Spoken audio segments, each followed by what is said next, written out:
it's so broken. You What fucking life? Well, I gave you enough time. You know it takes about 30 seconds to go on, so it's your own fucking fault. I'm still in the middle of my slight rant, but it's okay. It's fine. What time are we joined by our superior guest? If we're still on, Alex can come on and get really fucking... No, not him. Mike. A Mike? Oh, not this week. No, so Mike was supposed to be next week or the week after. It'll probably be the week after Survivor Series. The reason that is because I was going to try and get it done for next week. Next week, we can't do a podcast because I'm working Friday, Saturday, and the Survivor Series is on Sunday. Yeah. And Survivor Series as well. Yeah. So like none of us would actually get to do it. So we'll just have to do our predictions next week. We could do a live bet in Buskers. We could. No, deny. What am I doing? Oh my god. Oh my god. Fucking. Oh, I hate this fucking phone. This wouldn't be the intro to a live podcast without Amy just cursing randomly. Yeah. That's even more frustrating about the sense of this is you think I do have my shit together and then we go live and I just... You fall to pieces. Right, I'm in the middle of doing this. Okay. What's last day last week? I wasn't cleared and you failed the wellness. Yeah, let's go with that. Right, I'm gonna have to start this fucking because there's about 10 months worth of fucking news in a week. Because Jesus fucking Christ, it just didn't stop. There's some shit here I forgot even happened. I'm taking the news directly off WrestlingNewsSource.com. It's been a long week. We're gonna forget something. Right. Oh, but I have it in front of me, so I'll try not to forget anything. Just alone on the 5th of fucking November, it was a mess. So we'll start off with the Kenny Omega and Chris Jericho thing and the news surrounding that because that just updated as the week went on. So when that hit first, the wrestling world collectively hit in just a massive orgasm of happiness all at the one time. Well, there's two sides of that because you had all WWE-based fans going, oh shit, we have a reason to watch New Japan. And all the New Japan smarks going, yes, the WWE people are going to finally watch your stuff. But then there's also the ones that are going, oh fuck, they're all going to watch our stuff. Yeah. I mean, all we want them to do is enjoy better wrestling. But wait, they're actually going to watch it now? I can't be having that now. No. That's the thing. It's like it's kind of like a catch-20. It's kind of like a catch-22 situation because finally now those eyes are going to be on the product, but it's like, but we don't want your cynical eyes on our product. It's like you're only watching because Chris Jericho. I'm like, yeah, I gotta admit it. They're all going to ruin it. It's just stop ruining it on us. I will admit it. I'm not really a New Japan viewer at all, but I will watch some of their matches. I will watch some of the matches that have been broadcast because it has Will Ospreay or Marty Scurll in a match, or it has Kenny Omega in a match, sort of thing, or it has the Young Bucks. So I'm like, well, I'll watch the guys that I know. It's favoritism on my part, but fuck off. Anyway, we all just sort of shut it up there for about a second and went, she done? Okay. Jesus Christ, this is a mess. I'm only fucking 2 minutes into Jesus Christ. That's going to happen when the host is hungover and you didn't introduce us. We talked about this. Oh, yeah. Right. I'm hungover. No, don't fucking do it. No, it's I've completely forgot about the intros. You should have. That's your own fault for that reminding me. I forgot that the day after you mentioned it. So I'm not gonna lie, I'm only remembering it now, and I was totally behind us. Yeah. So I can't even remember what my name is. Amy, something about Bar. Baroness. Oh, the Baroness. On the bar. Yeah. You're supposed to say it like a Baroness or something like that. But then you kind of go for a pirate kind of a thing, but sure. Yeah, because that's how she bans people from the forum. She makes them walk the plank. Yeah, makes them walk the plank.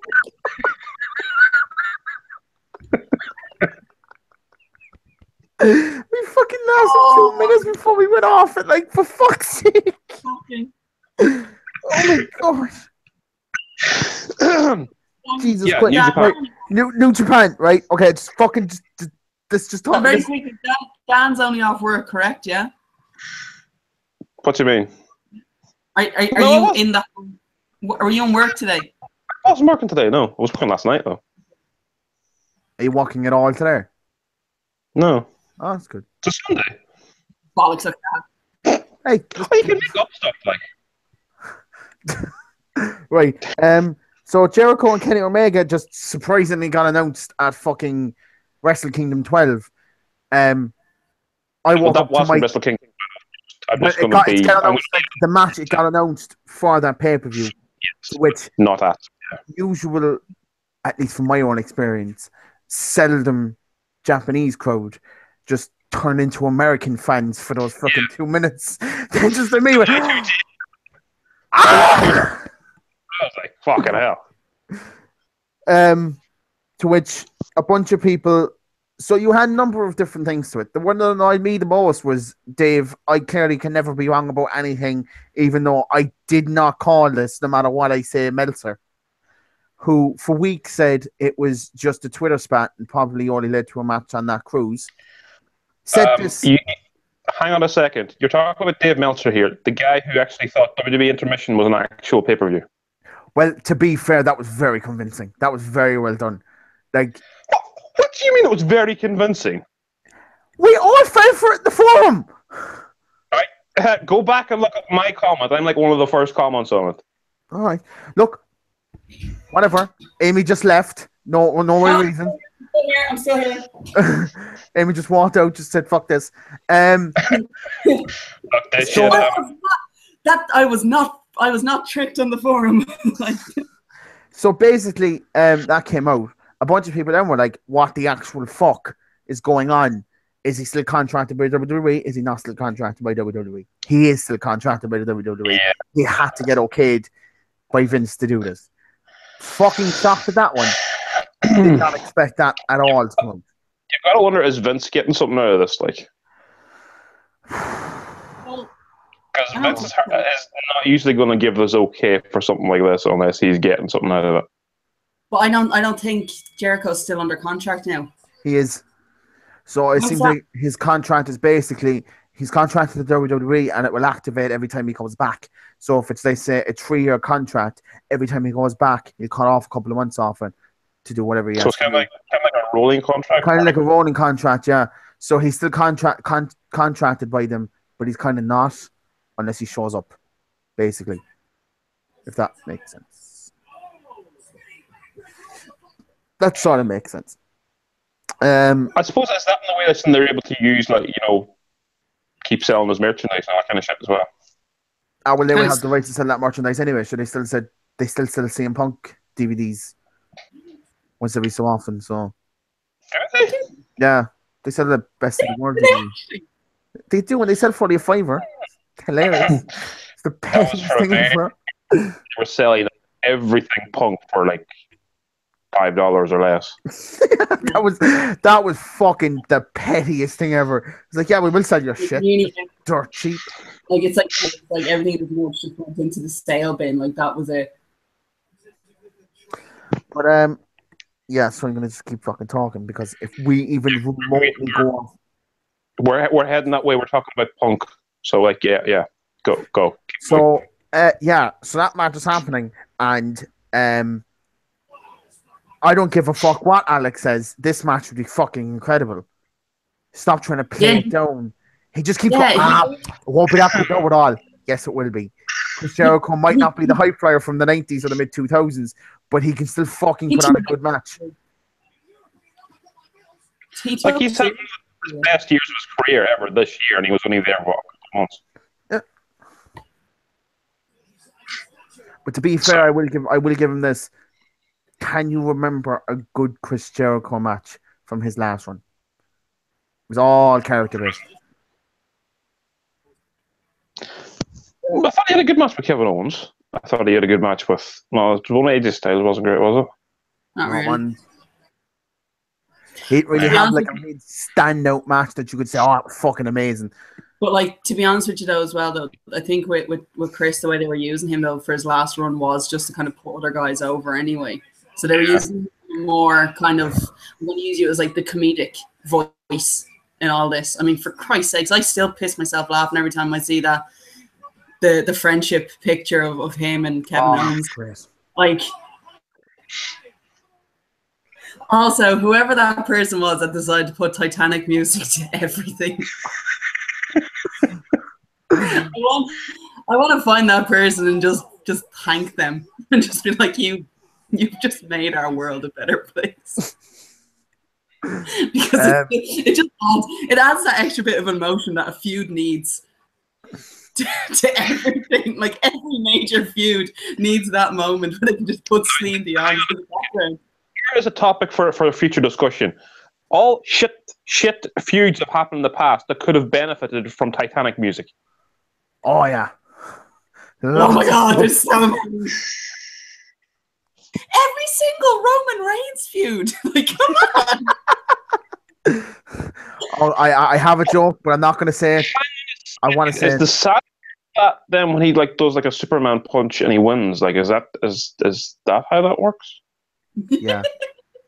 It's like, okay, this Celine Dion music is literally just for the end of the burial of your career as opposed to a sad moment. Yeah. Just Rose. There's the image of Rose like just screaming, come back, come back.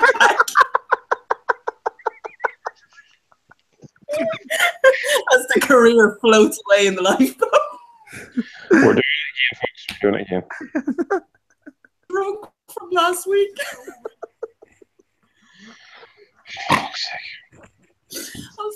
I'm sorry. I'm sorry, Dan. The children have upset Dan. I deal with drunk people at work. I don't want to deal with drunk people on the podcast as well. Look, I haven't been drinking today, but like I was saying this to Aaron on my holiday. I couldn't eat anything, and all I could do was drink. So, I mean, it saved me money in the long run. Just got me really, really drunk. I think my liver cried. I'm going to move on to the next story so we can just get fucking through this a lot of shit. When then this stuff was happening and people were still trying to come into terms with what the fuck is happening in Japan, Triple H went, I'm just going to show up at ICW. Just for the shits and giggles. Yeah. Oh, that picture is my favorite thing. There's so many jokes came from that picture. See how smug Pete Dunne is in that Pete picture. Dunne. Oh. Be of your dad. Like that's a real like told you to do that. Like I just love it so much. It's just pure. I love it so much. Oh, it's great. Like you just watch the video of it, like it's just the most random thing ever. Like, see, I think they kind of announced it wrong as well. He goes, "Oh yeah, you've still a lot of friends in the WWE." I do. Come out, Triple H. It would have been better if it goes, "Oh yeah, I do," and then his music hit. It would have just been like they would have just started going, "No, he's not." It's kind of. Hold on. Saying, "Oh, you still have a lot of friends in WWE," while he's wearing a WWE belt, he's kind of like, "Mate, do you fucking what? Did you read the dirt sheets? Have you not the news of what I'm going to be doing?" I'm on one of their rosters, for Christ's sakes. I'm in their game. Is he? Is he in the game? Him and Tyler are in the game. Oh, Trent isn't. That's shocking. You know what, Aaron? I will see you in Dublin this weekend. So is that Sunday just going to be you beating the shit out of me, and then me getting angry at you beating the shit out of me, and then me beating the shit out of Alex? Oh wait, yeah. No, what's gonna happen now? So hold on. If we go back a few podcasts and we remember me talking about what I was going to do with that shoe, that's what's going to happen on Sunday. Oh yeah. About that. So, do you know what I'm gonna do? I'm gonna get all my insults out after I know you're gone home, and then I'll just barrage you with insults and why Trent is. Well, actually, I have to admit now it is like. You have to admit, like, he was never going to be in 205 Live. But I'm also like, that means Wolfgang is kind of like tossed aside as well. So that means my jobber tag team probably won't even come true in this sense. Oh yeah. Oh No, shit! Yeah. like, Wait, no. Actually, no. Let's not go on the 205 live shit yet because we've got a couple of things to get before we even get there. yeah, because I have so many questions about what's going to happen with Trent and Wolfgang.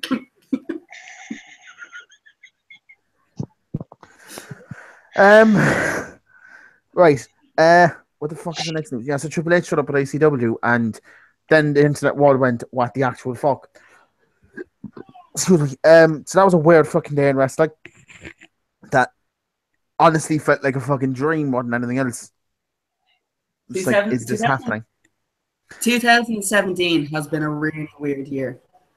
I thought last year was a weird year with fucking AJ Styles showing up in WWE. This just tops everything. For all of us, so when we were at OTT in December, Finn Balor showing up was a fucking holy shit moment. Yeah. That was the starting point for like wrestling, literally just taking a complete left turn and just changing. Everything has gone weird now.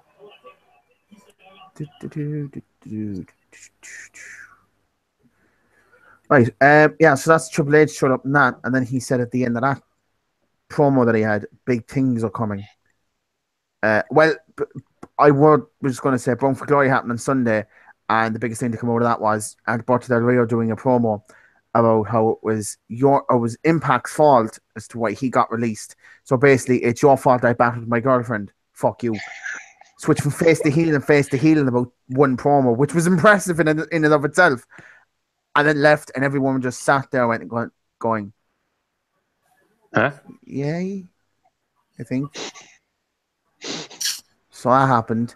And Jimmy Jacobs showed up Bound for Glory, insinuating that he's now signed with them. Sammy Callahan debuted at Bound for Glory. He did actually sign for them. That's a weird one as well. I have so many questions with regard. I don't know what's happening with Impact now anymore. It's literally, it's like it's a fucking mess. It's like seriously, like, can we not just let it die a death now already? It's just hard. It's just hard at this rate to care. I don't care anymore. Like, I don't. The thing is, I don't think the people that are signing with them care at this point. They're kind of like, well, at least I got one paycheck out of it before it all goes to. Not even one paycheck. That's really dodgy in and of itself. I really hope at this point everyone is just going cash in fucking hand, and then I'll go out and do whatever you want me to do. Probably the half later. At least then you at least get half of it. It's like you saw, like we all saw the Alex shared the thing that he found like on Twitter or whatever it was of like what everyone is charging. Yeah. For like each of them are going in with them, like there's my name. That's the amount now, and then I'll go out. Now. By the way, to follow up on something from last week, this can go into the Emelina story because that happened before. I don't really care. Dan tried to insinuate last week that I said that CCW were cheap about getting Emma for a fucking show. I'd like him to retract those statements because she's charging $2,000 first class airfare and creative control over her character. Fuck right off! She's going to get booking like that. The reason why I said you were saying you were cheap because you mentioned a lot of promotions and didn't mention CCW. Because she's charging $2,000. Only one. Yes, I know, but you're only the top OTT pay that, but CCW can't. Because OTT have one of the biggest indie promotions in the world right now. I'm just curious. I'm gonna go back to that list actually for a second because I just want to see something. Because I know that they're getting Cody, right? Is $2,500. But was Cody not like quoted as $10,000 like only a couple of months ago? I think he thought he was worth more than he actually was, and then took as many bookings as he could possibly get, and worked his way up. Because he didn't join the Bullet Club straight away. He took a couple of months before he actually got to that point. Sorry, do we actually think that Ryback is worth more though? Ryback, $4,500. Fuck off. Right off. Alberto is $6,000. Rob Van Dam. 12 grand, and Rey Mysterio was 20. Rey Mysterio was charged. Oh, fuck. Is Rey Mysterio charging that much because he has like legal fees still to pay off or something? Because I can't. Apparently, though, I remember that when that came out first. Rey Mysterio charges that, but it's like it's not 20 grand up front as such. What is it over a fucking? It's like I think he like charges 20 grand, but it's like you get like 12, and then it's like, you know, some of the cut from this and that, and if I can't remember what it was. It wasn't like just here's 20 grand. There was a couple of things for it. I remember when he got released first, it came out, but I can't remember exactly what it is. Like, Chuck Taylor's only $250. I'll fucking pay that for fucking OTT.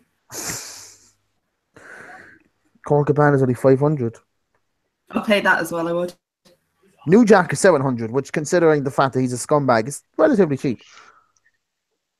Chavo Guerrero actually at 1,000 isn't too bad. Definitely not the worst. Moose at 800 is a fucking steal, I think, because he is an absolute class athlete. When you see that list, you could do an absolutely fantastic show for very little money. Joey Ryan, I earn more money than they do in NXT. Is only charging $300 for a fucking indie. Fuck off. Do you follow Joey on Instagram? No. Why would I do that? I do, and every single week, without fail, he is constantly working. So charging less, you are going to get booked more. Plus, he does sell merch. He has a massive fan base, even though it's not you including it. So yeah, he probably is making a lot. Does he not have a partnership with a certain website as well? Yeah. Fucking you porn. Not even one of the good ones. Sponsor. So and the fact that he can, that's what so. But like as well though, but you have to look at it as well. It's like that 300 is probably him just as a singles competitor. So you don't know what he's charging with him and what's her name, Candice LeRae, for the cutest tag team. He is earning a shitload, Aaron. You're making some great points, but I'm going to disagree with all of them because I don't like See, this is what happens when a woman brings logic into an argument. You just went, I'm not going to agree with that just because I don't like him. And that's the end of it. Because you have nothing to come back with. All he's going by is like he's seeing a figure on a screen of $300 as fucking on, and he's just not. You don't want to look at it to see any other reasons of where his other money's coming from. I still don't think he's earning that much. What we'll do is one of us will tweet fucking Joey Ryan, being like, here, can just do a favor just so we can settle an argument. Can you just send us a copy of your tax returns, please? And what you made last year, what your gross annual was last year. Thanks. He did try to do that with Jim Cornette. Jim Cornette replied with basically, fucking do it then, and he never did it. So, how do we know that for sure? He probably did it in private. I feel like if he got it, Jim Cornette would have said something. This is Jim Cornette we're talking about. Yeah, he is a bit of an arsehole, you're right. Is Dan frozen like that?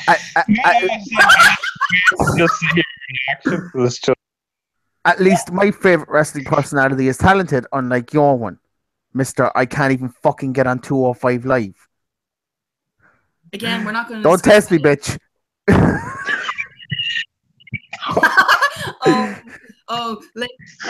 Come Saturday. What day is Survivor Series? Sunday. So Sunday 19th, we're going to be doing a live stream from Buskers where I'm just going to beat the shit out of Aaron. Right? And you know what? It's going to be beautiful. There's going to be so many witnesses to it as well. And chances are half of them will probably go like that. To be fair here, I've got like a week for to get angry at Aaron, and I have got nothing yet, so it's good. I'll follow. You can be the person. You can be that Simpsons character that's like crying, going, "Stop! He's already dead." Yeah, no problem. Okay, then all right. You can be the one in Aaron's corner. Afterwards, when you go to console Aaron after his beatdown, we'll play Titanic in the background.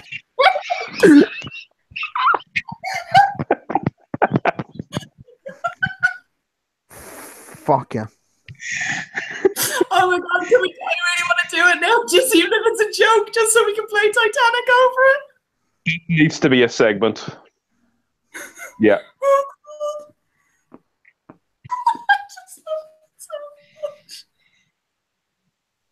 Oh, what the hell were we talking about? Oh, Penny. Interesting fact about the SmackDown Survivor Series team. Who's the youngest? Oh, yes, I know. Fucking Randy Orton at 37 years old. That's fucked up. That's fucked up. That's fucked up. I didn't even. Who else is on? No. Bobby Nakamura, Bobby Roode, Shane McMahon, John Cena. So Bobby Roode, Shane McMahon, John Cena, they're all into their 40s. And Nakamura. No, I think he's John 38. Cena. No, John Cena's not in his 40s yet, is he? He's 40. Yeah, he is. Fuck. Nakamura is 38? Apparently so. Yeah. Boy, 38, 39. And he's 37. I'll Google that now to make sure. Watch, I'll get the Celtic midfielder. Watch. That is fucking shocking. That is.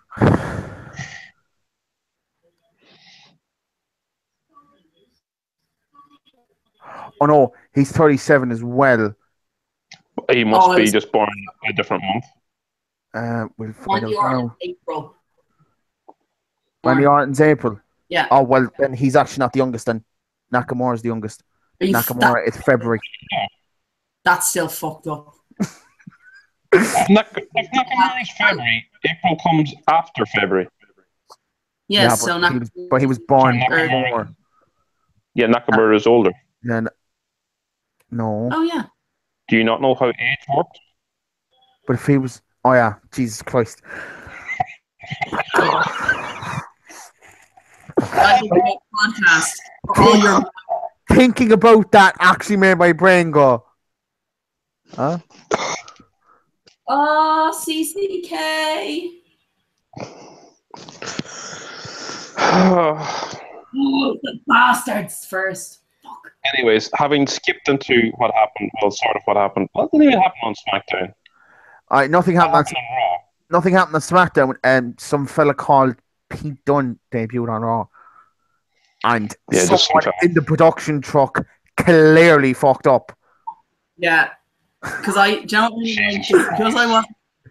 because this really annoyed me because I didn't get to see it, so I only saw like the clips of like off like YouTube from WWE of Kurt introducing him, and he can't hear playing in the background on the clips. Wait, so I think I know what happened. I think it's payback from Triple H for Pete fucking up his introduction at ICW. So then, well, fuck it. Yeah. Fuck you. Yeah, no, because I have to admit, I was really looking forward to that, and then when I actually saw it, and I was like, "Oh, that's kind of shit." But still awesome to see. That's not Pete. That's Kurt Angle. Oh no! It was. Can I say it was really nice to see Pete Dunne punch Enzo Amore. I thought that was nice. I was very mean. Enzo. Sorry. No, do you know what was actually the best thing ever? It was the thing that was on Twitter after 205 Live when it's like Enzo. It's like introduces to each other. It's like, "Hi, how you doing?" He goes, "I'm banging your girlfriend," or "I'm banging your ex." I was like, I was like, "Oh, I really hope they are now. I really, really hope they are banging." I've never been so. Although, are they right? I've never been invested in someone's. To be fair, somebody switched his current residence on Wikipedia to LA. Somebody mentioned that to him on Twitter, and his reply was, "I've never even been." I was like, "Are they right?" Yeah, they fucking want to be at this point. Sorry, Chris is feeding. Oh, the poor man is friend zoned to fuck. Sorry, hold on. With ties like that, there's no way any woman is going to friend zone Tyler Bate. I'm sorry. No. No chance in hell. What the fuck? I got Any friends with him.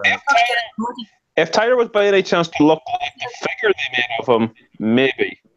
But no, you were gonna. Because no, he doesn't look like his figure does.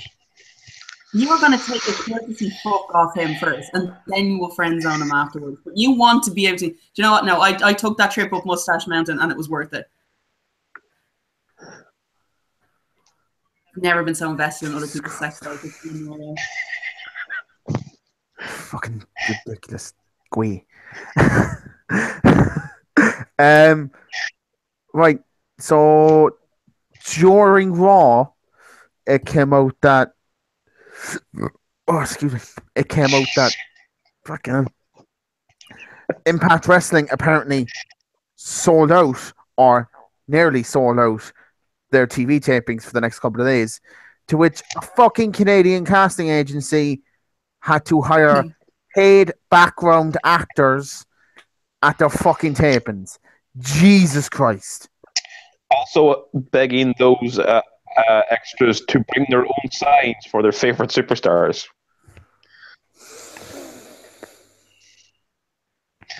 And those who brought signs would get better placement on camera.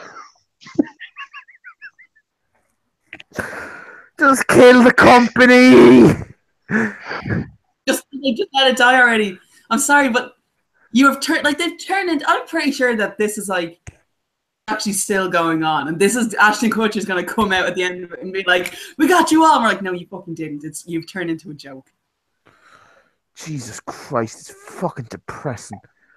TNA Remember when TNA was a legit... Jesus Christ, is that Tom Selleck? I was going to blow that up for everyone to see. That's fucking Tom Selleck, that is. Jesus Christ. So it is not. That looks like an old rude head. So it is definitely not the UK champion or the former UK champion. Jesus Christ. Oh my god, I'm actually terrified now to see what a fucking Pete Dunne one's gonna look like. His head, just use an old Triple H head on his body and paint a bear on the knee.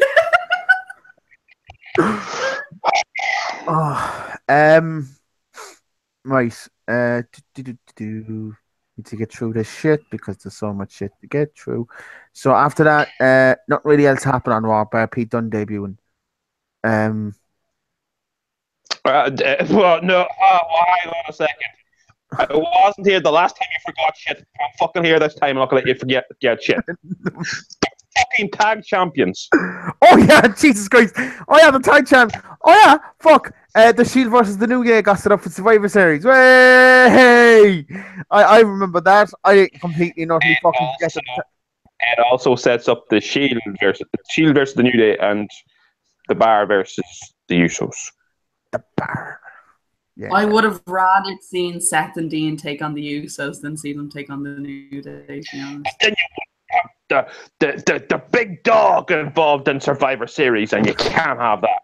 Actually, this really bothers me enough, okay? Because I'm just thinking, right? The whole meningitis thing, Bray Wyatt has been working house shows, so why the fuck have they been keeping Roman off? Because he's the big dog. And also, let's be honest, it's probably going to be decent when the two of them come out in SmackDown and Roman Reigns follows them out and they all come down as the Shield for the first time in about 3 years. On SmackDown? Yeah. Because it's probably going to happen on SmackDown. Raw has to send someone to SmackDown to battle someone. Yeah. Oh, God. Yeah. Do you know what's actually really annoying about this? They did it at house shows. They did it at house shows in the UK. They had the Shield come out to beat down New Day at a house show. I'm like, but it's house shows. Can people Can we just? Right, this is for the. That should have been on TV. That shouldn't have been at a house show. That should have been on TV. All right. Although I'm going to disagree with you the fact that Mick Foley returned to WWE at a house show in Dublin. And also, house shows don't fucking matter. I'm not saying that out to Amy. I'm not saying that out to Amy directly. No. I'm saying this to everyone who fucking complains. Because I know. But what I know, my argument behind that is just, it's kind of annoying, but it also kind of sets up the fact that they're just going to have Raw win because they're not showing Raw retaliating And they're going to be like, well, we didn't need to invade your fucking shows. Not necessarily. Not necessarily at all. They've got too many. There is 5 faces on the SmackDown team. Someone's fucking turning heel. Right. So it's not going to be like Raw just battle SmackDown. It'll be SmackDown got screwed over by either Bobby Roode or Randy Orton for Raw 2 minutes. Isn't that what happened with... That already happened, though, last year, didn't it, with someone on Raw? Probably the Big Show. I can't even remember. I'm just assuming it was the Big Show. You know what makes it worse is I wanted to say, didn't the Big Show turn on them? But then I was like, I don't want to be that person. I don't even know, was he currently face? Is he currently heel? He probably face. See? Yeah, he is. He's currently... But then he hasn't gone back in a way. He's currently recovering from surgery, so we're just going to give him a pass on that one, whichever he is. Heel surgery? Oh! I got that. It was a heel surgery. Haha. Hip for the turnip. Fucking hell. So you were saying that nothing happened on SmackDown. Something sort of happened on SmackDown. I don't think we need to talk about. We don't need to talk about it. Do we not need to talk about it? No, we don't need to talk about it. Why do we not need to talk about it? Because it was an injustice. That's what it was. What? It was an injustice. Fuck off. Is it a work though? The WWE Championship should not. Away from the fact that okay. I don't give a fuck. I'm going into this now. Jinder Mahal looks like a fucking idiot going into Survivor Series. He now went from outright announcing the champion versus champion match to not being on the card anymore in the space of 3 weeks. What the fuck is going on? 6 months as champion for nothing. Could I also just say fuck you to people who spoil that? Oh, fucking... I know he's not watching. Fucking Daniel Kremen, you fucking spastic. I managed to avoid spoilers the entire night. Saw nothing on SmackDown. And he posts up, AJ Styles won the bet, 2-time WWE champion. Sorry, aren't you glad I removed him from the forum? Yes, but there are still other people in there spoiling shit. Oh my god. It was just, you know what? It was right. We need to invoke spot when we know something is happening on SmackDown, right? Like a WWE title match. There has to be something on spoilers where something big happened on SmackDown. Really? I wonder what it fucking is. I wonder. This is what annoys admin of the page. Is the fact is you bitch and moan about it, but none of you tag it or report it. None of you tag any of us in it or report it, but you bitch and moan about it. Not saying used to, just in general, you bitch and moan about it afterwards. If you actually tell us that it's happened, we can deal with it. Maybe if you paid attention to the form a little bit better as your admins, this won't be fucking happening. Oh, Aaron, the thing is about the whole thing is that's actually the worst thing that happens on the forum, and none of you even attempt to get us to do anything about it, because if it happens, none of you seem to do anything until after the fact it's happened, and then you bitch and moan at us for not doing anything. It's like, well, you saw it. You saw it. Why didn't you? Generally, I try to comment on the post to let the poster know that it's a spoiler, so they remove it themselves. So it doesn't spoil for anyone else. It doesn't spoil for the admins themselves. But this is another thing is everyone's like, oh well, why don't you just like put a block on comments so like you can approve everything, so we see all the results as they go up as we're checking people on the forum. That's just fucking stupid, to be fair. I'm sorry, fuck off. Why should I have to get all the notifications directly to me and then not have to watch a show afterwards? Because all this bullshit have been like, oh no, it's still a good show, you should still watch it. I'm like, why? Why would I stick through it now? I already know the results of the one thing I wanted to see. I don't have time for that much wrestling. Even though I am sitting down now watching a 2.5 hour show. Jesus Christ, Jimmy Havoc, are you fucking serious? There was something big that actually happened from that title win. That is the first WWE title change in Europe or the UK in nearly 54 years or something like that. They don't do title changes in the UK or Europe. Very rarely. obviously very fucking rude, especially with the WWE belt. They don't. They Morella win a championship in the IC belt, the IC belt in Italy. the championship. Yeah, but I mean the WWE championship, like the big one. All right then. Jesus Christ. I'll check the website there. Yeah, There was another thing on SmackDown that I was talking about that wasn't the major one. The Kevin Owens and Sami Zayn situation. Oh yeah. Oh yeah. Oh shit. Reading more into that. Apparently it was a number of things were coming out about it. It seems to boil down to the fact people were saying that one, that they did something in the back that they shouldn't have done. And then two was basically they were bitching in the back that all their friends are leaving and they're the ones that are really left. And then the other one was that they were supposed to get a beat down by the New Day, but they fucked off mid segment and Vince said, fuck off, go home. Spastics. I don't know who he said that. I probably paraphrased now that. But definitely paraphrase that, I said. So yeah, I say they're fine. I doubt they're going to get fired. I still think they're going to be what costs Team SmackDown. Yeah. Yeah, they're going to have to fuck over. The thing is, then, is there any chance that this could have all been a work, and that's why they've been sent home to get them even more annoyed at the what do you call them? I don't think everything is a work, and I think they wouldn't send home two of their biggest draws from a European. To be fair, storyline. Would it not have changed the matches that they would have had on the tour as it was? Because involved in matches to begin with. They're not. Was it not a triple? Hang on, what matches were in Dublin? Sami Zayn. Wait, hold on a minute. Actually, Sami Zayn. Kevin Owens wasn't in. Sami Zayn not in a triple threat with Corbin and Sin Cara or something. Sami was in a triple threat with Corbin and Sin Cara, right? Which was in a sense, right? And all Sami was doing that entire, he was just playing a comedic. He was playing El Generico, basically, is what he was doing. He was just doing kind of like a comedic role on it. Kevin Owens wasn't on the show. Wait, was he? I was at this and I can't remember. I was actually. It wasn't the main event wasn't a triple threat, was it, or was it just singles? It was singles, but I didn't stay for it. We left. We literally we waited for AJ's entrance just to sing his theme song, and then we left. That's not even a lie. I had said it to the champ. I had said. Do you know what made it worse? Fucking Jinder came out first, and we were pissing ourselves laughing because. Why is the champ coming out first? No, because they had to do, because the Singh brothers had to do like their introduction for him and stuff.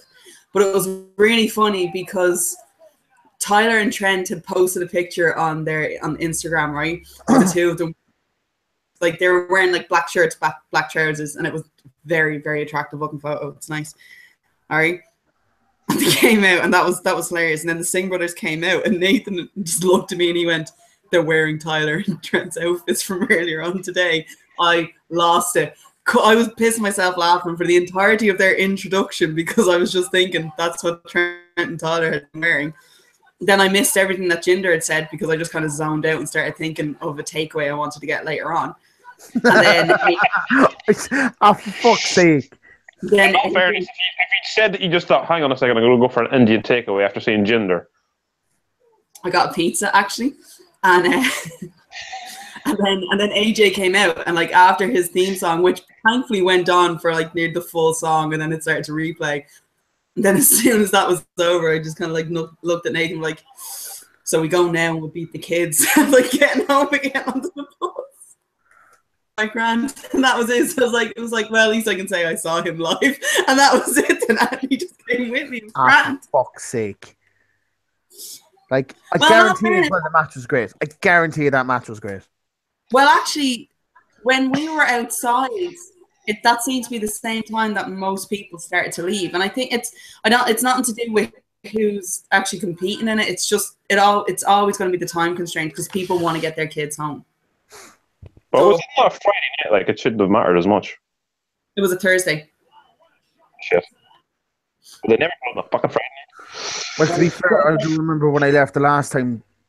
Yeah, it was fairly busy when I left. When I went there that one time. Because you're bearing in mind, because a lot of people jump on the Lewis to get like the last, because you're trying to get like the last or the second last bus home as well. So like a lot of people, it's not even just for WWE shows or anything like that. That's kind of seems to be the trend though with a lot of events that go on. Most people will always leave maybe half an hour before something actually ends, just so they can trying to get out from the points, like the 3 Arena. Traffic is always going to be mental. You're never going to get a fucking taxi. The Lewis is always going to be jammed. It's in a really kind of shit kind of time constraint just stuck in with it. Oh, for fuck's sake! Wow. Just for some context to people, in case Amy hasn't mentioned that she's watching a progress show during this podcast, so on holidays and I missed an awful lot of stuff, so I'm catching up on it now before I have to go back to work tomorrow. Oh, poor Lycos.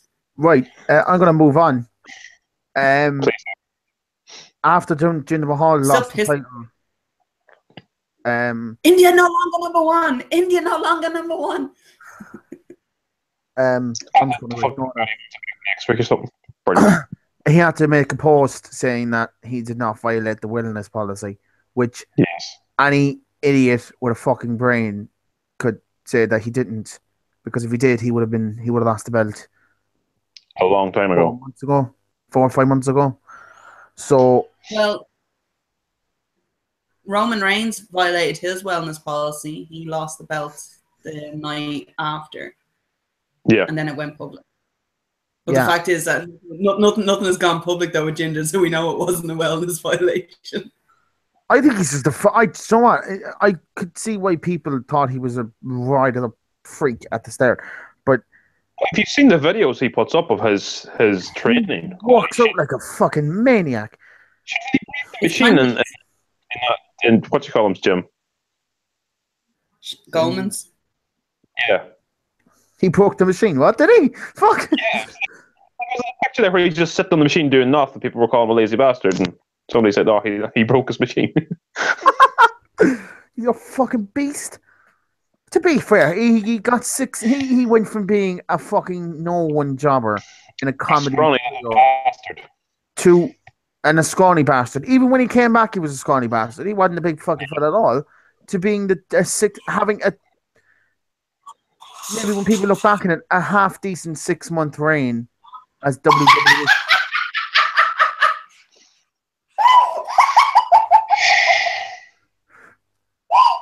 What? Oh my god! Look at the video Keane put into the forum right now.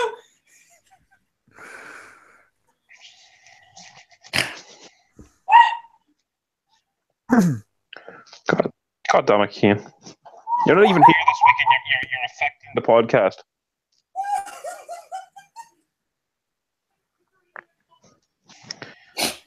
Fuck's sake, I've got to go to another device. This is bullshit.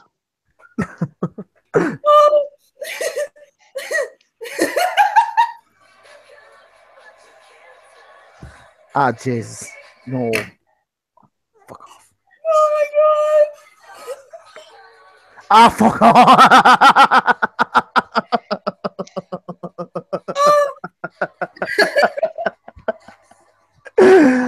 Oh my god. That's fucking ridiculous. Oh my god. Oh, I Is it wrong that I know exactly who's who? That I know who Eric is and I know who Keane is? I know Keane is Nikki Bella. I know Eric is Brie Bella. Just from the entrances, like.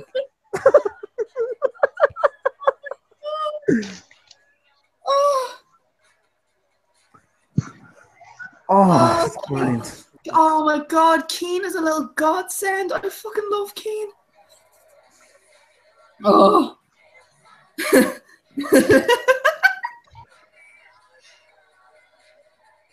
Oh, oh, that hurt. My chest hurts. Oh, no. Sorry.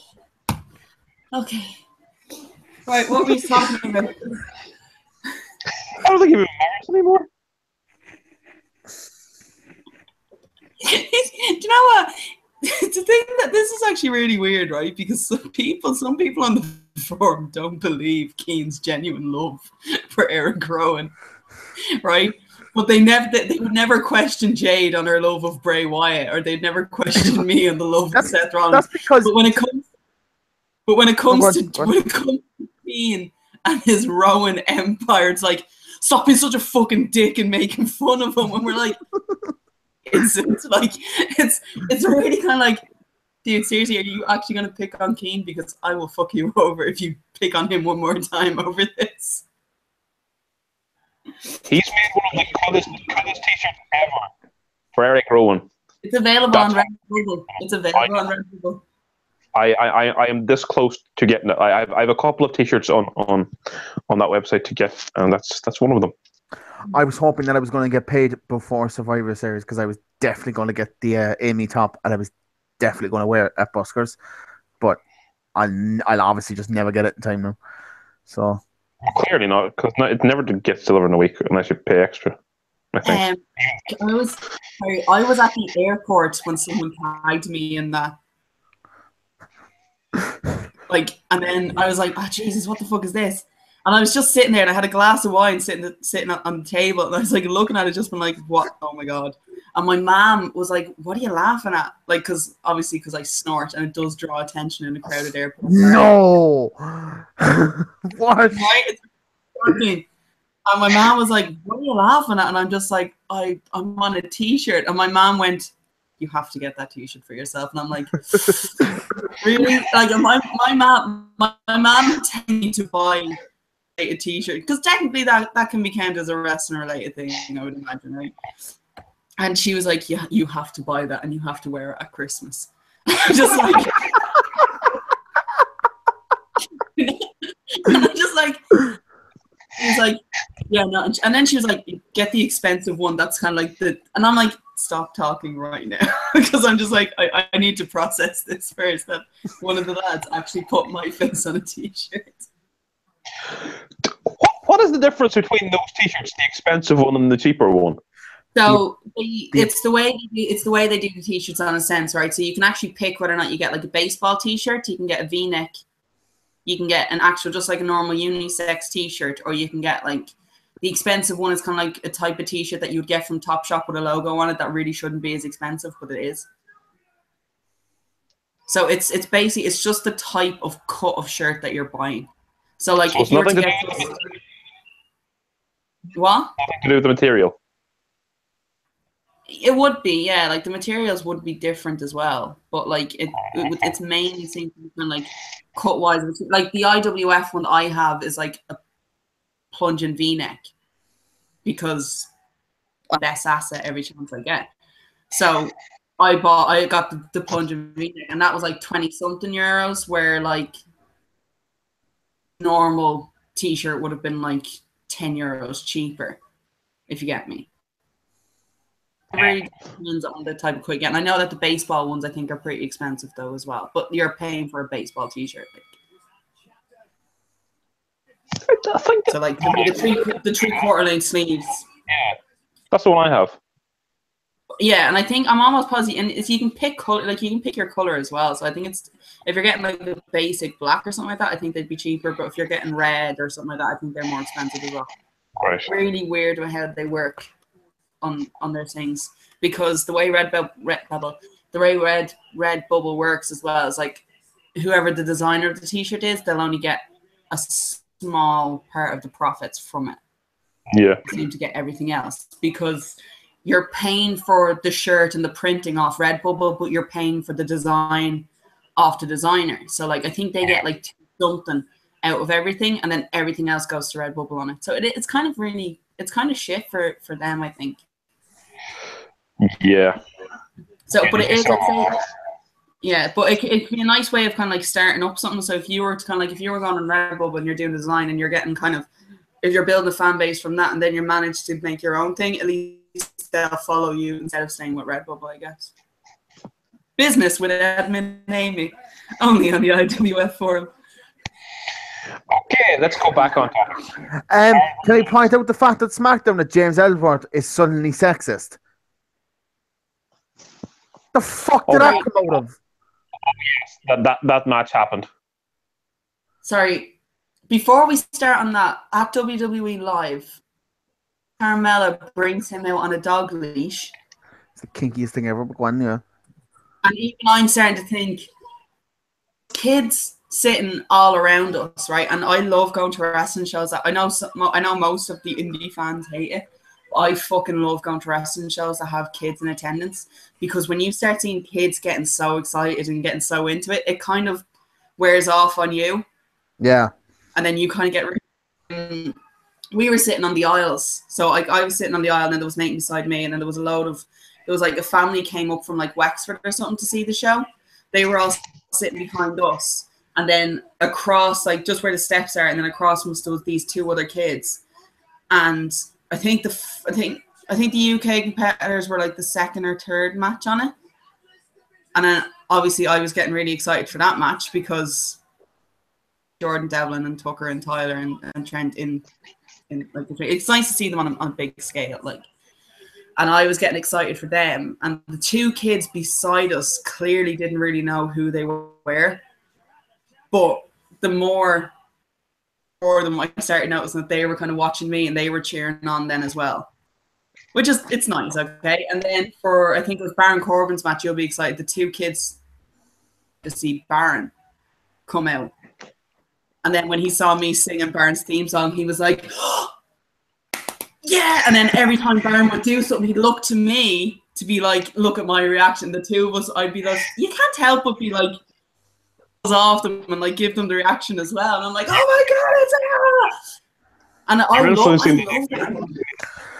I'm gonna be back there in 2 seconds. Let's go and get something. All right, Grant. So okay. But like, it's awesome though when you see that reaction. And then when you go to the contender shows as well, you can see all the lads that bring the main stage shows, and you see all the lads that you would see at OTT, and you can see them with their kids.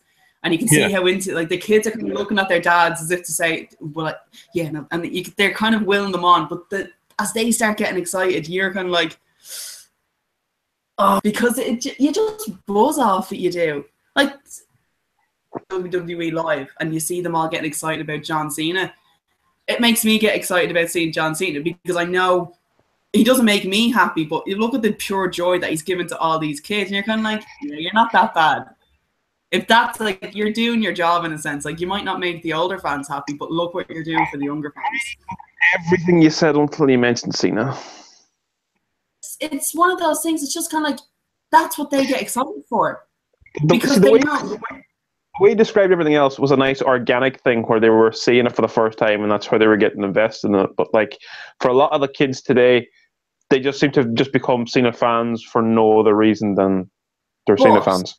No, because look, do you remember I was saying this before when it was the talk about kayfabe, and the first instant that a kid, like the whole reason why kayfabe still exists in a sense, is to only for the kids. So it gives them an insight into what it is that wrestling should be to them. So for kids, they are going to differentiate from, oh, that's the good guy and that's the bad guy.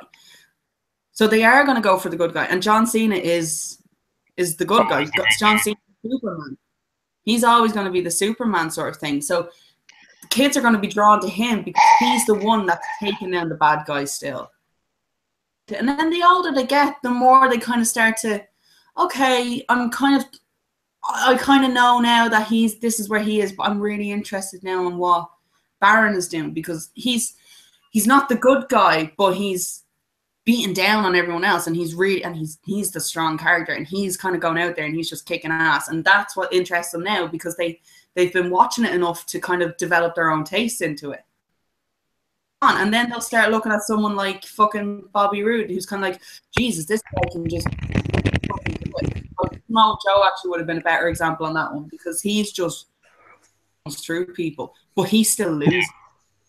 He will still lose to a smaller guy, and it's kind of like, oh, I want to see where this goes next. I want to see how he's going to come back from this, and then obviously he's just going to run through the next person. Like that's how I think how kayfabe should work. It should hook them in while they're young.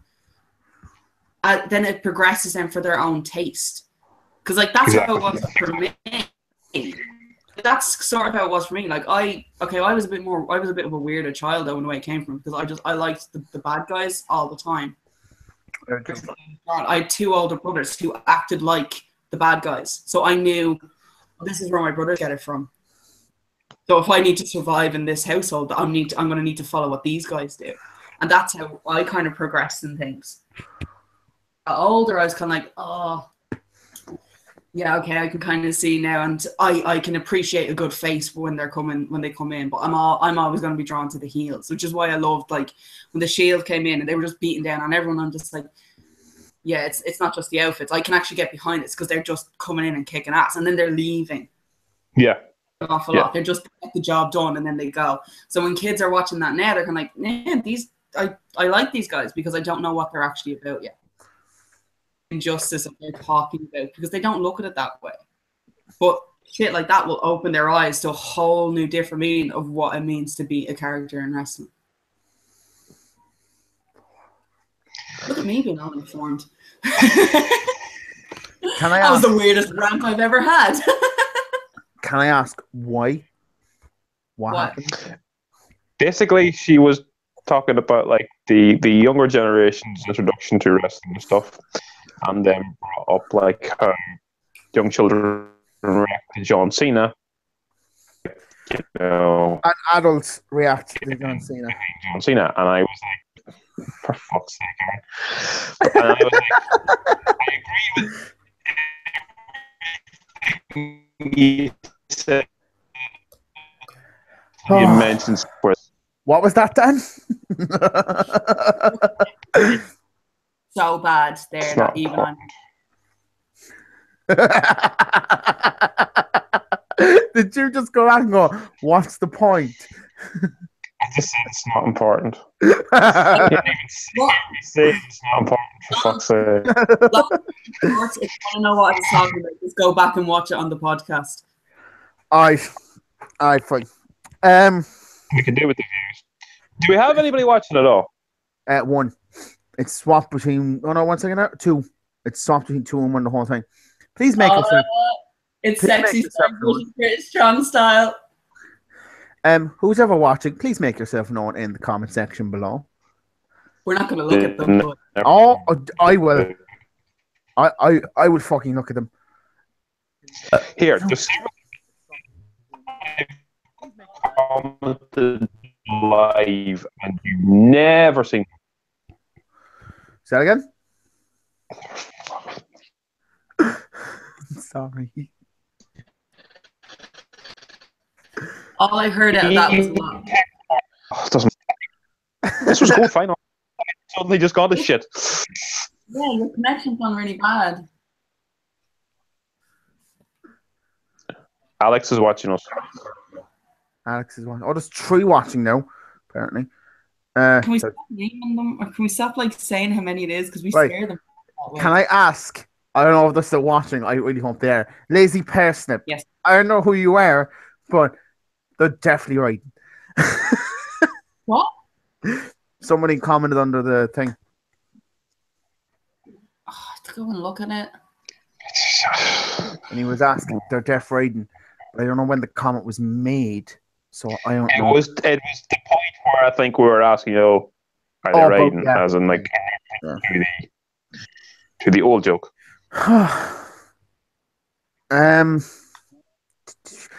Yeah, so I'm going to go out there and look for some more news. Also this week... Is that all? Is that all you had in your list? I had a nap and I was supposed to take this shit down at 7 o'clock. I napped until 7:30. I can't even remember deciding in myself, I'm going to go for a nap. It just happened. Oh, I love it so much. But I have like all the news from wrestling news source in front of me, so it's kind of like the list. Anyway. In the news. Oh, look at the faces again. This week in wrestling, Amy has an orgasm in the IWF video podcast. Ric Flair had his 30 for 30. I still haven't seen it yet. Is it any good? Fucking brilliant. Like, is that fucking brilliant in the sense when you tell us to listen to a Jim Cornette podcast? No, it is. Or actually, it's fucking brilliant. So what I'm gonna just do to make you confused as if it's actually good or not. Jim Cornette's actually in it. So is it good because Jim Cornette's in it? Or is it good? No, it is. No, seriously, it might be my favorite wrestling documentary ever. I've watched it twice since it came out. Okay, is Jim Cornette in it for a lot of it? He's only in it for a bit. There's not about the difference. Okay, then it probably is. Then we're the one about it gets to that point where the one about the differences between what the WWF are putting out. All right, then. Don't fucking come to me when you ask me a question and I answer it. I'm sorry, I told you I was going to be distracted. I've got. Oh, they're doing it. Hold on. This is ridiculous. This is ridiculous levels of distractedness. For fuck's sake. She don't even listen to me telling me that she's that. Oh, for fuck's sake.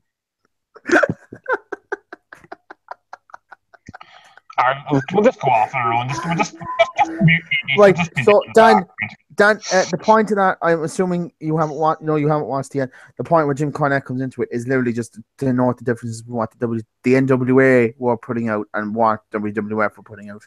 So, whereas WWF was all characters and flashing lights and NWA was more about kind of the wrestling and shit like that. But it was a fucking brilliant documentary because they kind of spliced it as well when they were talking about stories about Ric Flair. They spliced it with like cartoons, as it was like little cartoons as what they were talking about. They were playing out in cartoons, and it was fucking brilliant because there's a story about the fact that. Do you kind of mean like that story time thing they have on the WWE Network? Kinda like that. And it has the same kind of art style as well because there's a story about the fact that him and Jim Ross went to a bar. Jim Ross expecting to have a couple of beers and he buys like 112 kamikazes or something and ends the night doing a fucking Ric Flair strut and going woo on the bar for like fucking ages afterwards. It's like, that's a Ric Flair story. That's fucking top notch shit right there. You know what probably happened is they probably would have made that for the show on the network and they're going, hang on, well fuck it, we'll use that documentary. Yeah. I love Flair's introduction. Right, I'm just going to keep going. John Cena is getting a statue in his hometown. Of course, that statue, statue will be invisible as you cannot see him. Hey! But yeah, his hometown is actually putting up a statue in honor of No. Hey, oh please! I hope to make it out of glass.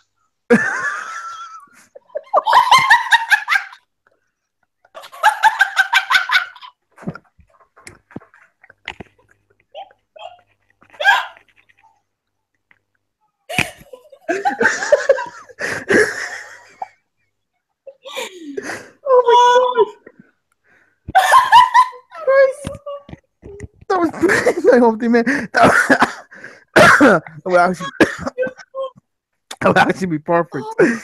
That would actually be really perfect.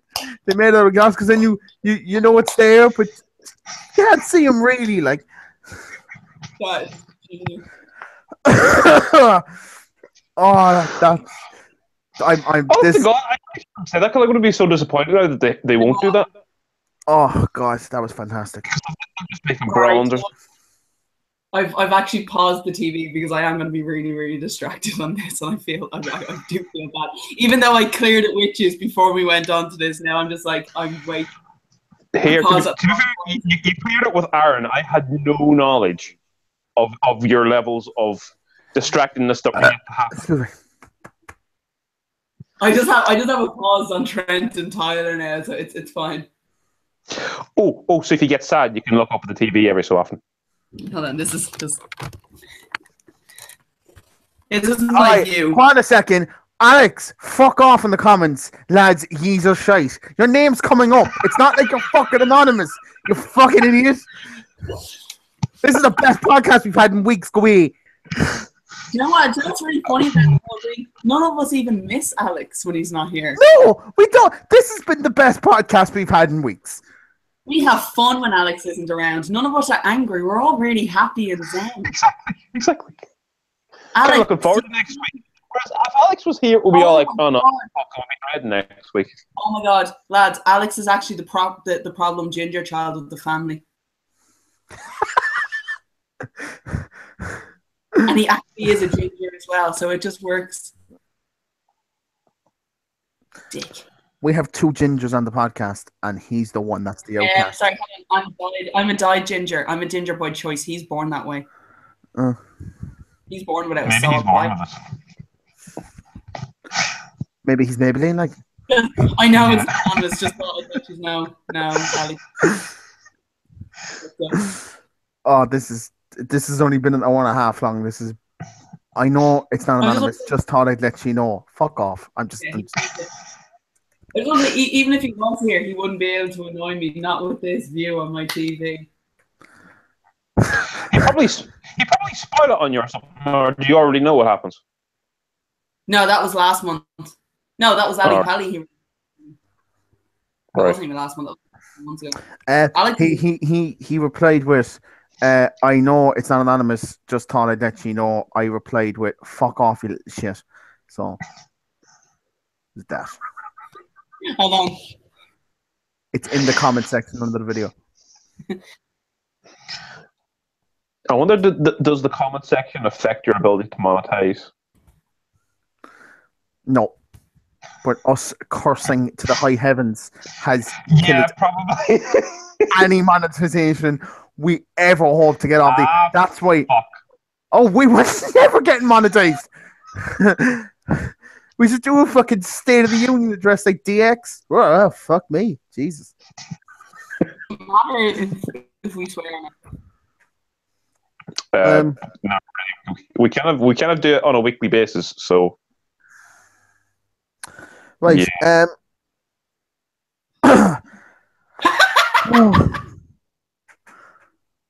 I gotta just check more news. Sorry, I was commenting. I know. Right? I was commenting on it because of the delay that comes up on the video. It was literally just at the point where I was just showing my TV screen. That's what made me laugh. So I could just see Trent and Tyler. Oh, I forgot this thing. Oh shit. I just completely went past this because it was like a small little note in amongst a load of big stories. Roxanne Spud is going to sign with WWE. I'm fucking ecstatic over that. Yeah, 205 Live. Yeah, I can't wait. I think like him and Enzo could be a really, really good match. Oh, him and Enzo either feuding or together as a tag team would be brilliant.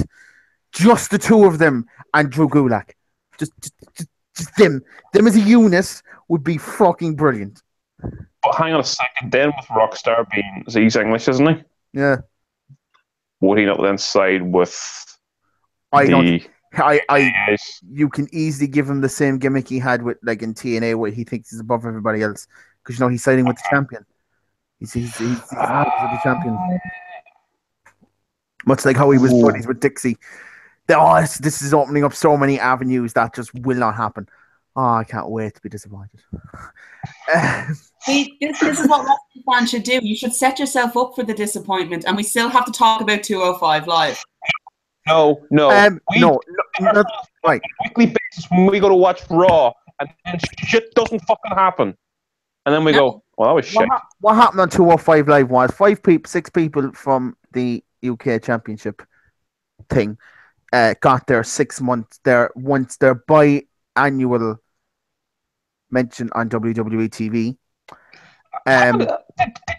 What's this fucking name? They all beat the living shit out of Enzo, to which there was a match between Enzo and Tyler, and Enzo battered him after 20 minutes, after like 10 minutes or something like that. I mean, battered him too. Like, he got little to no offense, and after like they went outside, he just freaking laid it into him. Which, sort of makes the UK part now a little bit weak. But then again, Enzo is on Raw every week, so There was a point in that match. There was a point where I thought Tyler had injured himself so much to the point that I tweeted him directly afterwards, going, "Are you all right?" Like when when Enzo like knocked him off the turn, I thought his knee was fuck, he's done something to his knee. And then it was just after that, like, that's also that's also another thing wrestling fans should really set them up for. Someone who you cannot wait to see on main stage WWE programming, and they get injured because it happens. So, do you remember when Sami Zayn made his and he blew his shoulder over? Like, oh yeah, he's McCullough. Oh fuck. Okay, that's killed whatever momentum that had. Oh my god, Cass is finally going to turn heel. Oh no, he's in. Okay, never mind. That's happened. Oh, I'm still the champion. Oh shit. Well, to be fair, well, say that again. Didn't something like that happen as well? He get like a big push, and then he fucking broke his ankle or something. With him? Yeah. Neville. Yeah. That's when fucking he was fighting Jericho. Remember, he tried to do the baseball slide and his ankle just went fucking. Yeah. And like Jericho and the fucking ref nearly actually got into it because he didn't know what happened. Talking about ankles, that picture of Sin Cara's leg, and he's grand, he's able to fight on Tuesday. It's like, I say they probably thought it was worse than it was, and they made a point to take him off. And it looked like his leg was twisted the wrong way around. Like, I'm sorry, there's only so many camera angles you can get. That looked like a proper Sid Vicious fucking leg injury. I was like, sweet Jesus, that is nasty looking.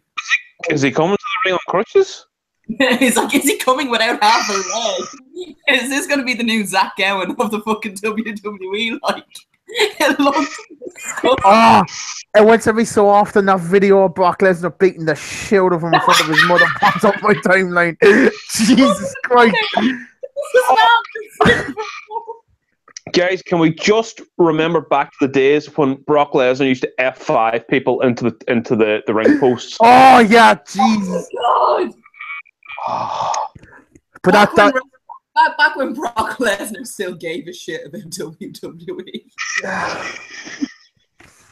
I don't think anyone can phone it in better than Brock Lesnar has been phoning it in. And you know what? I kind of have to give it to him for that. It's like, I actually kind of hate you, but... Oh, I love him so much. That clip was just like he was in his fucking element there. Like, he just was told, batter him in front of his mother, come out like the biggest prick ever by the end of it. Anyway. 5 a one-legged man into the ring post. A couple of times, leave him go away on a stretcher while he's bloodied and battered. Then you have his mother follow him and batter him just a little bit more. Did he not even land on his head after one of them as well? I think so, yeah. Very sure. Oh, that's reminded me of Rey Mysterio and Big Show now, the stretcher match. Oh yeah. Oh Jesus, yeah.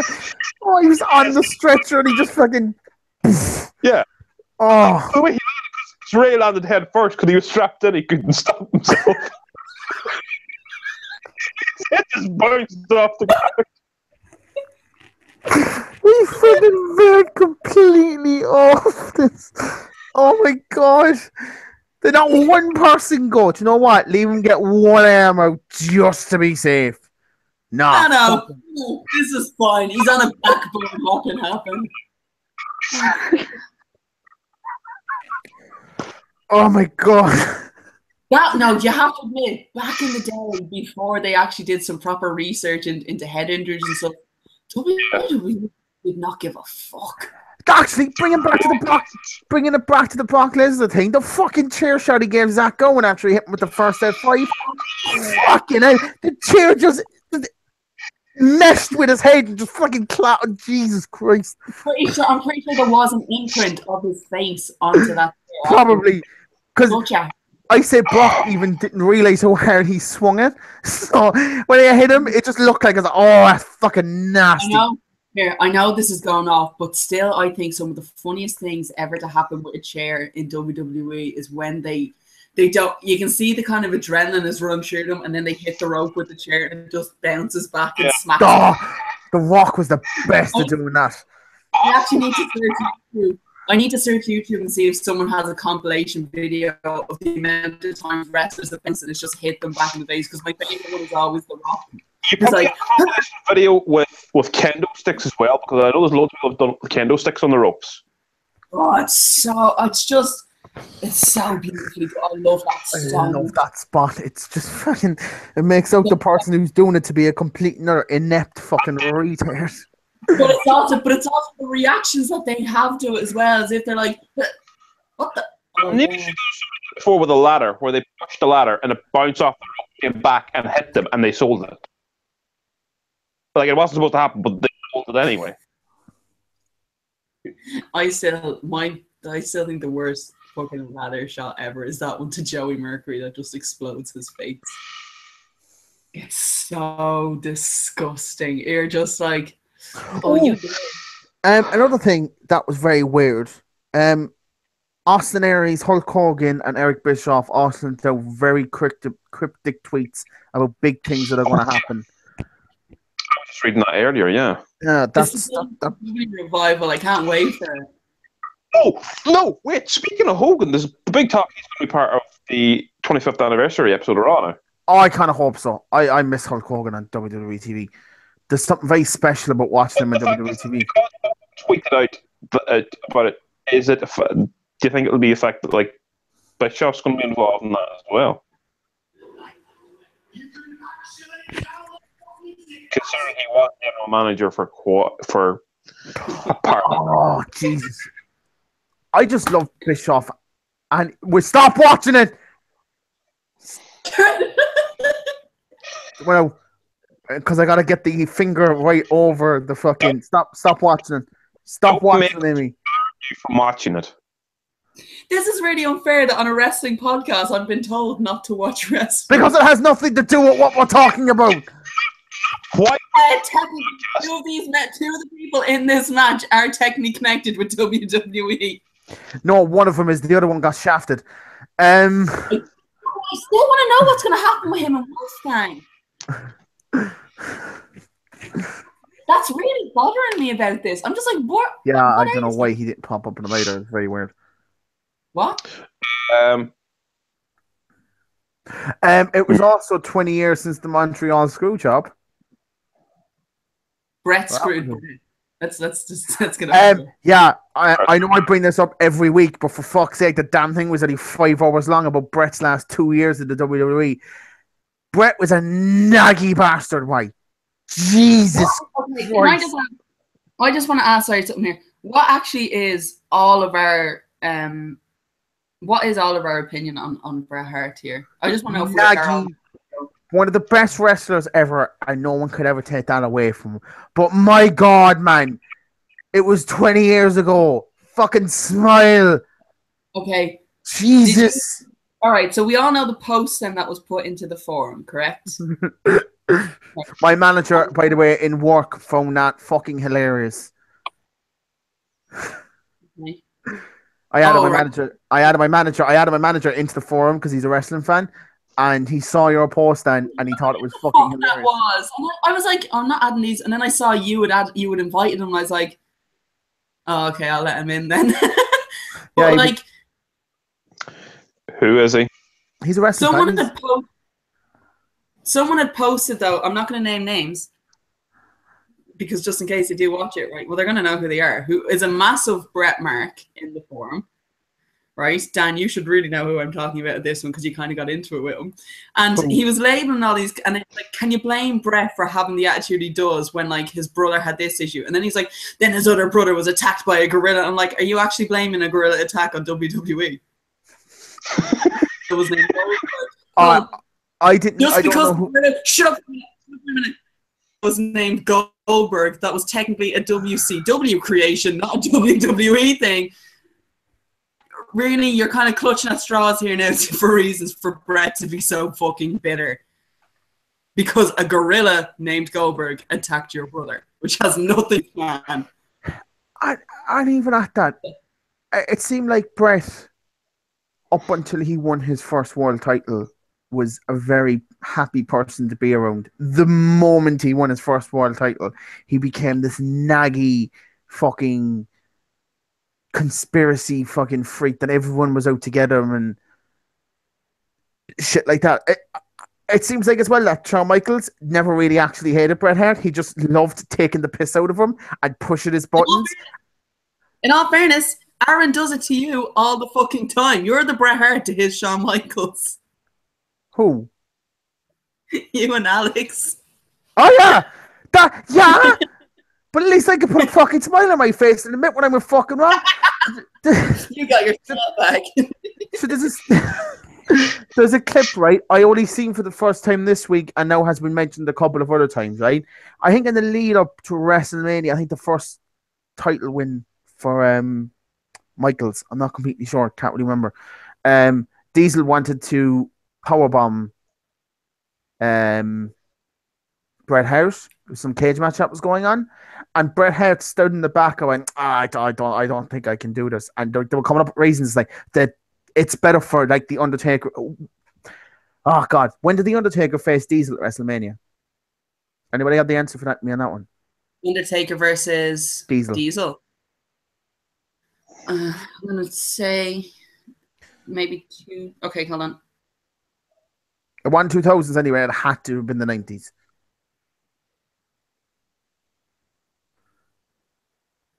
So they were trying to set up that match anyway. They were trying to build it up. And...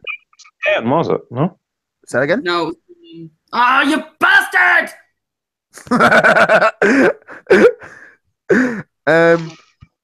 So that was part of the fucking... 10, 11, 12, 14? I think it was 14 or 15, yeah. It was WrestleMania 14. 14. Is that the one that shot... No, maybe it was 13. Because 14 was Austin and Rock.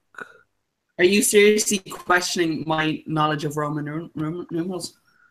Roman... Oh, okay then. Jesus Christ, bitch. Jesus. Yeah. What you prick. I had nothing to say to that, actually. Dan, fucking... Alex, get over it. Anyway, just let me get back to my story because otherwise I'm going to lose my train of fucking thought and then nothing's going to fucking come out of it. Fucking what's wrong? He got really naggy about taking the powerbomb because he was like, I don't know. I mean, people might not like me anymore if it happens. And he was coming up with all these excuses. And the Undertaker apparently turned around and goes, dude, it's not a fucking boat, you. And Diesel stood there and went, oh shit. And he was right too. Simple as this, WWE had no other choice but fuck him over in that match. He made it impossible for them to do anything else. Every single plan they put towards him, 12. Yeah, yep. Anyway.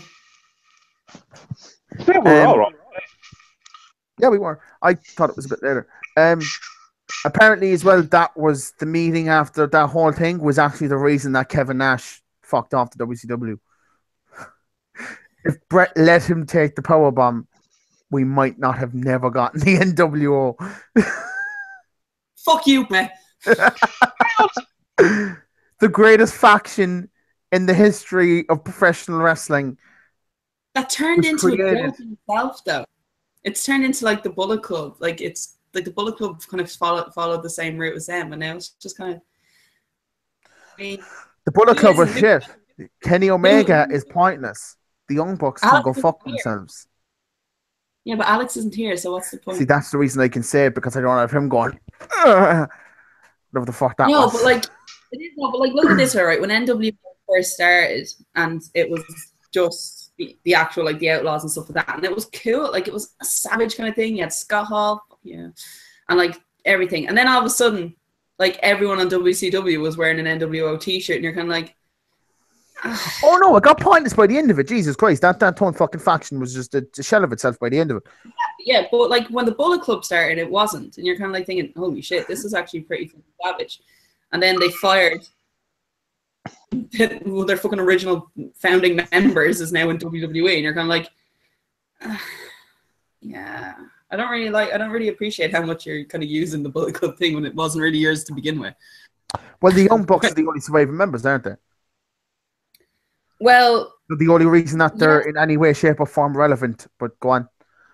Yes and no, because originally wasn't it Finn, Carl Anderson, and Luke Gallows? Like they were the original three. Yeah, they were the original, but didn't they come in? And then kind of like when Finn got fired because he went to WWE, in a sense, or was it? Yeah. AJ came before then, you know. Huh? AJ came in the night that Finn got kicked out was the night that AJ joined New Japan. AJ came in because he was the one that was replacing it. So like they do still go by the once someone's leaving, we will replace them with someone new. Because like when Adam Cole was leaving, because when they get fired, because they can't be part of the group and leave at the same time. And then fucking Marty Scurll came into it, but they always get taken out by the person who's coming in. The Young Bucks try and get a fucking pop for themselves, and they're the one that kicks them out. Well, I'm sorry. In all fairness, when Marty Scurll smacked that umbrella across the face of Adam Cole, you're kind of like, kind of looked like you actually did hit him with that umbrella, dude. It was only an umbrella, though. I doubt he actually did any damage, though. Getting smacked with an umbrella hurts like fuck. Trust me, I've been hit with enough of them by my brothers. We know. All right, then, Jesus, fuck, Jesus Christ. Our parents didn't buy us the plastic umbrellas to make our own, but we only ever had golf umbrellas in our house, so you can imagine how hard they fucking hit. Jesus Christ, and a fucking wonder so. We also used to have like the foam, like when your parents buy the steel chairs. I talked about this before, didn't I? And I oversold. You had a whole. Yeah, you had a whole segment. Yeah, and I oversold it and did damage to my neck. Yeah, I remember that now. Good times. Oh my god, I was the Shawn Michaels of our family when we were fucking wrestling with all my overselling. I'm nearly sure I even said that during your story. I'm nearly sure I compared to your story to Shawn Michaels against Hulk Hogan.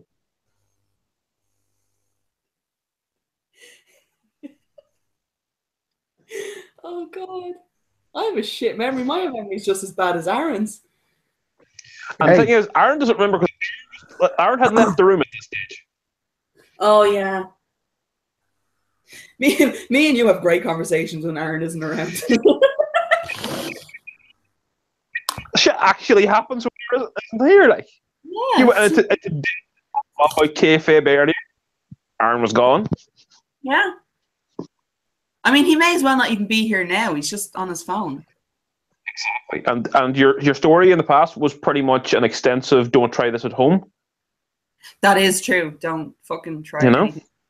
I like to actually. I think it is really funny because most of my stories of me growing up as a wrestling viewer as a child really does indicate maybe we shouldn't try shit at home because fuck it. Really broken. Like you do though, like you end up really fucked. Like Temple Street knew us by name. I'm pretty sure they thought our parents were abusing us with the amount of injuries we went in with. Social services were never called. Just say you fell down the stairs inside school. Because no, it's not. But like we've had broken noses, broken elbows, broken knees, broken neck. Like it really was an indicator. And then when like because our dad was a guard and we had like handcuffs in the house as well. Jesus Christ. But like you know when like they're getting handcuffed to the ring and stuff like that. So we would get handcuffed to the banister and then like we'd pretend to like hit each other as if you were like handcuffed to a rope or something like that. And that's don't try any of that shit at home. I used to get a phone. And then we'd have to get go on. You used to get a what? I used to just get pillows and smack them on my brother's head. Give him whiplash once I hit him so hard. That was about it. Go big. Go big or don't do it at all.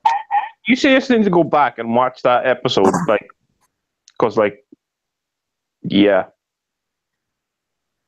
Yeah, there was a lot of injuries growing up. Yeah. Do you remember the advert that WWE used to? This was back like in WWF, like to like don't try this at home, and it was like all the wrestlers walking through Stanford, like the head office in Stanford, and it's like just people like beating the shit out of each other, like using the photocopier, the steel chairs, and then like I think it was at Stable when like she's doing her bit. There's like two people just like having sex up against a glass window. Do you know what? I'm not even making that up. That actually is a fucking thing. Even remember that? What? It was. Wow. Ah, that's looking. You're not even paying attention. No, do you know what? I'm not find that. Definitely, no, it definitely was a thing. I'm not like just my warped mind is not just imagining sex scenes on TV. It fucking was there. Do you know what? Why my kind of sound was going shite earlier? I was doing this on mobile data the whole time and I had no idea. Oh no! It's alright. Oh no! I have like 15 gigabytes. It was grand. I only used like a gigabyte doing that, so we're okay. Oh, even. And like my thing renews like next Friday, and I kind of really want to use up my remaining day anyway. So hey. Actually, now I think that when I was in Spain, I think I'm after using all my fucking data. Well, no, you get 6. You get extra like data. 4 or 5 gigabytes. Yeah, it depends. Do you know what made me? I just want to point out, right? This is definitely off topic, right? But I remember Free were ringing me to try to get me to go back into a contract with them because I'm due an upgrade on my phone, which I fucking need to get because this one's gone to shit. It means I had to get rid of my Seth Rollins cover, and I'm really upset about that. I said to him, I was like, look, I don't use call or text, but is there a better data plan I can go on? Because I only get like I say only. I have a phone like free. And I managed to go through that well before the month is out. I get 15 gigabytes and free unlimited calls for €20. Who are you with though? Air. I'm with Air too.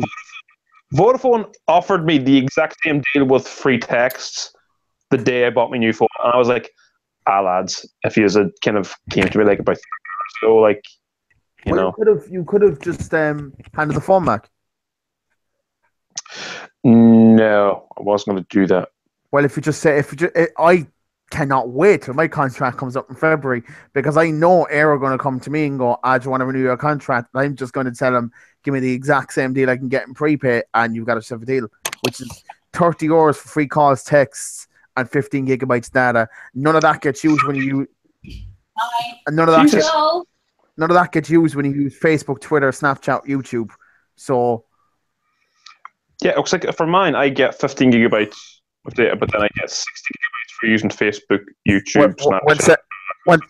One second there. Can we point out that Amy has muted herself, but I don't think she's muted us. Has she? Well, I'm assuming not. Like,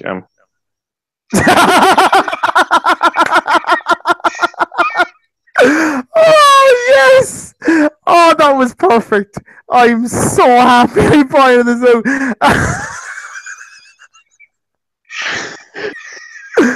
Hi, Amy's mom. Just turn back on the microphone. And I thought she was smart. That was perfect. Just that was beyond just thank you.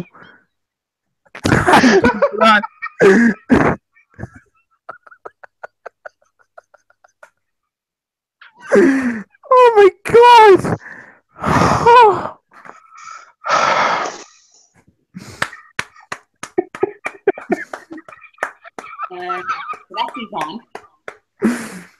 That was just brilliant.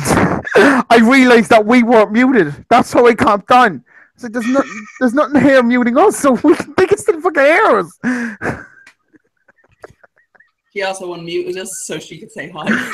I got that right, yeah.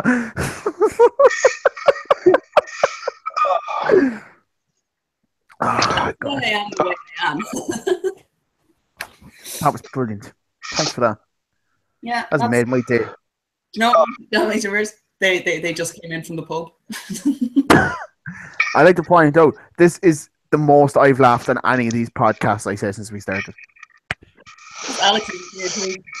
And I also want to point out when my mom came in, my mom and dad came in, they also looked at the TV and it's just paused on a really smiley Trent 7. And she's just, my dad just went, and just walked.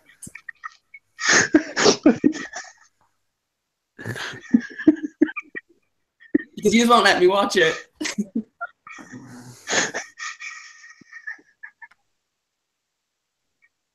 I don't think I've laughed this much since the episode where everything went wrong. We had to restart completely. That was That video on itself. Oh. Like that video on itself is like our best podcast ever. Was talking and pouring drinks. Oh, I think we're going to just end this podcast now because really we can't top that.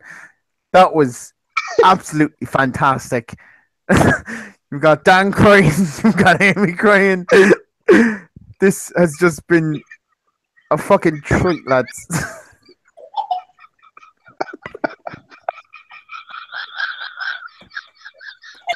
It's not even laughing, that's just noise. Oh my God.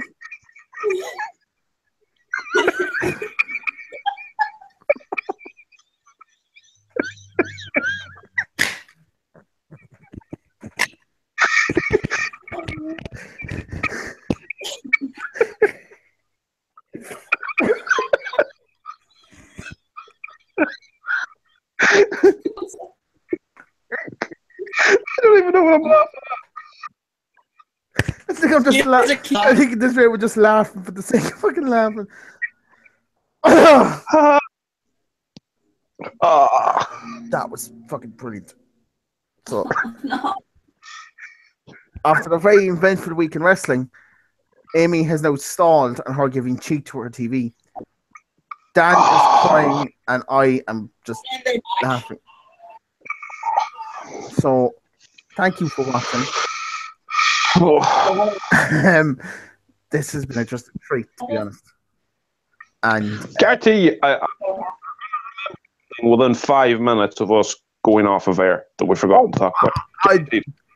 without a doubt, and I don't think we have. I've gone through everything. I'll just make sure now. Oh, what? Yes, I fucking remembered something. What's your one? Paige apparently is coming back on Monday, and she will be a part of that. We get it? Just Tyler and somebody inferior. What's Face again. What's they're throwing the streamers. They're throwing streamers because they're facing. It's just a perfectly aligned shot then. So yeah, I know. Paige apparently is coming back on Monday. to be inserted to the currently triple threats would be a fatal four-way then. Yeah. And she might win and go into the Survivor Series team. She might. I'm assuming if they're going to make a big deal about her coming back, she probably is going to win and go into the Survivor Series team. Can I just point out one thing as well with regards to Paige? Do you know why her and Alberto broke up? Do you think she regrets the rib tattoo of the name Alberto? Without a shadow of a doubt. Doesn't she have Poppy under her tit as well? No, it's Alberto. She has Pappy on her finger, but she has his name directly under, like, a boob. Shit. It's really funny because they're only announcing it now that they've kind of like it's been reported now that they've broken up. I was like, if you follow her on Instagram again, you will have known that they have broken up a long ass time ago because she actually has normal posts up again. It's really nice to see she's no longer like, so what? Oh my God. I'm happy that she finally broke up with him because yeah, ever since she started going out with him, shit started going south for her. I think I'm very happy. Oh, he was toxic. Oh God, yeah. Like pure, just poison. Like career suicide for her.